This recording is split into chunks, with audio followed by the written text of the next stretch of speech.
there were 15 games in the National Hockey League on Wednesday, however, and in one of them, the Minnesota Wild found their offensive flair, clubbing the Winnipeg Jets 6-1. Joining us to talk about that and, all things Minnesota, hockey, all the rest from Down Beauties and NHL.com. Jessi Pierce joining us. And I will say to you, happy Thanksgiving, Jessi. What does that include for your crew? You.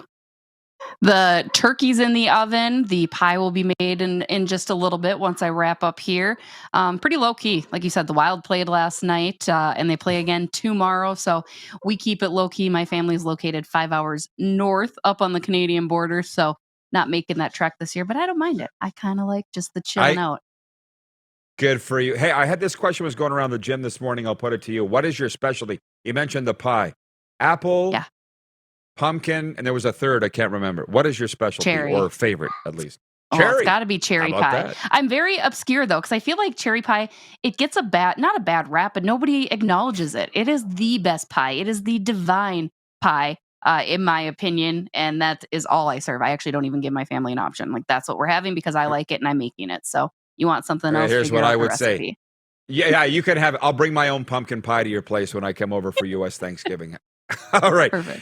Jessi, was that the real Minnesota Wild we saw last night in that 6-1 drubbing of the Winnipeg Jets? Oh my goodness, I hope so. It's funny because all last week I looked at the win against Carolina last weekend, and that was a very close overtime game, and I was thinking maybe that's the Minnesota Wild. Maybe they're not this potent offensive team that you saw last year. Maybe they are going to be this gritty grind defense per squad, but then they show up, put 6 goals against Winnipeg, a very good Winnipeg Jets team, mind you, and found their groove again, found their offense at least for a night. Now, is that sustainable? You hope so, but I don't know exactly what was going on from the Winnipeg perspective or even, that shot of energy that Minnesota had. A very complete game. They got some good goaltending from Philip Gustafsson, who was in net as well. So really it was the best game I've seen Minnesota play all year. So I hope that's more of it because it's sexy. It's exciting. You want to see some goals, but I don't know if that is the identity that the Minnesota Wild will continue to have going forward. We'll have to see. Well, like you say, hopefully, I'm sure they feel that's their hockey team. But what led to them acquiring Ryan Reeves from the New York Rangers for a 5th-round pick? To me, that kind of came out of nowhere. What are they saying about that? Yeah, I mean, completely out of nowhere, right? You have guys like Marcus Foligno who bring that toughness, and Jordan Greenway returned to the lineup. He's got some grit to him. Joel Eriksson. I mean, there are certain players that have done that, and certainly that's the type of player you add at deadline in February, right? When you're looking to make a push there.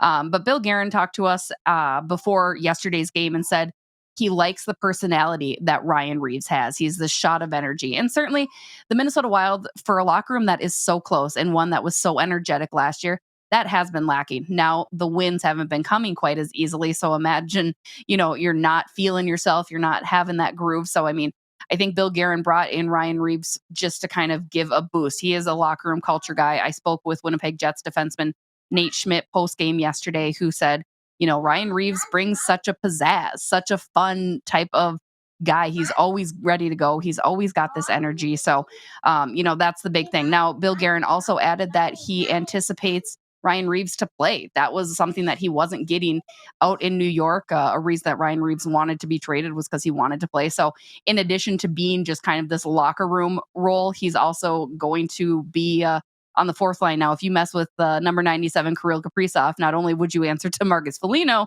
but Ryan Reeves as well. So it'll be interesting. He should slot in tomorrow against Toronto. So we'll get a first peek at him then.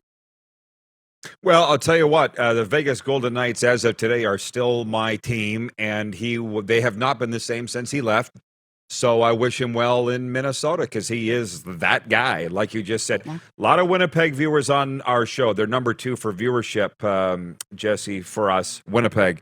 They want to know if their team is as bad as they looked last night. Were you watching them from your critical lens or more the Wild? Like, do you have an opinion on what the Jets put forth last night? It's not at all what I expected. I actually predicted the Winnipeg Jets to beat the Minnesota Wild last night because they are a good team. I mean, Connor Hellebuck is a great goaltender. He got no help last night at all. I think what really killed Winnipeg last night was the lack of discipline. Bones had said it post game as well. There was just too many penalties, and Minnesota capitalized on that twice. I mean, you look at that second period, there was a good 10 minutes of hockey there from Winnipeg where it was a 3-1 game. It looked like they could come back, and then Winnipeg, for whatever reason, let off the gas and fell apart in the third. I don't think at all that's indicative of what's to come. Again, I really do like this Winnipeg team. I hate to say it because they're a team that Minnesota is going to have to leap to get there, but they were facing a desperate Minnesota Wild team who needs to get 2 points. So I think they just didn't match that intensity from Minnesota. So rest easy, Jets fans. I do think you guys are still in a good position. You've got good defense, you've got good offense, and you've got some of the best goaltending. So you will be okay moving forward. You just got to keep sustaining that pressure.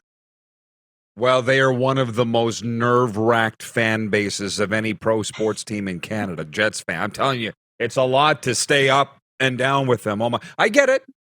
Especially when you lose 6-1.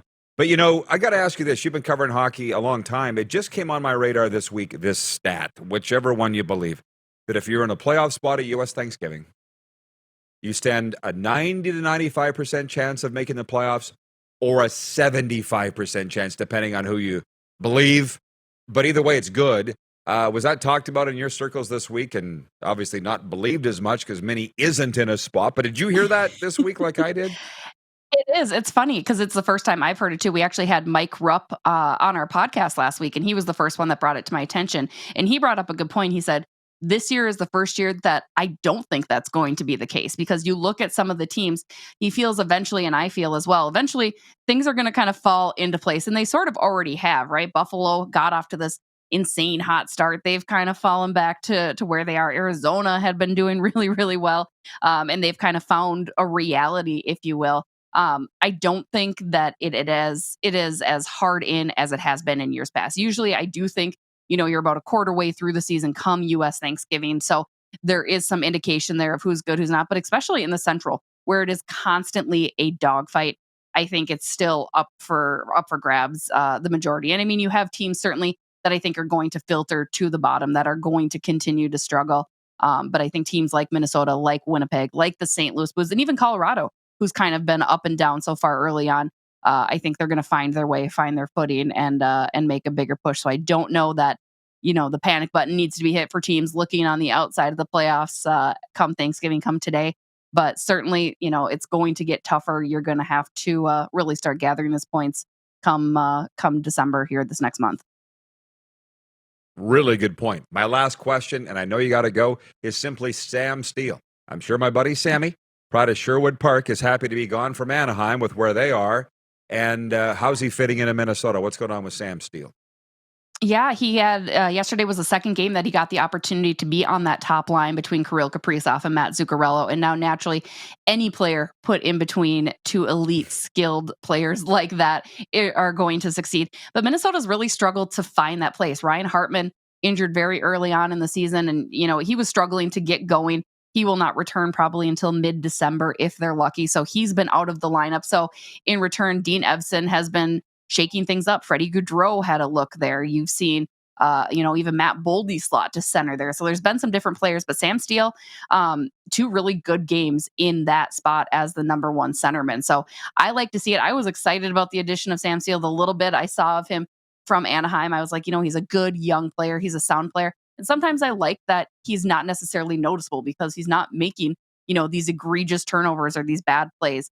So I'm excited to see. I imagine he continues to play that number one center role tomorrow against the Toronto Maple Leafs. And as long as he continues his prowess, I think he got an assist last night. He had a goal and assist the game before. As long as he kind of continues to help them get those points and get in the scorebooks, then he'll be in a good position to succeed.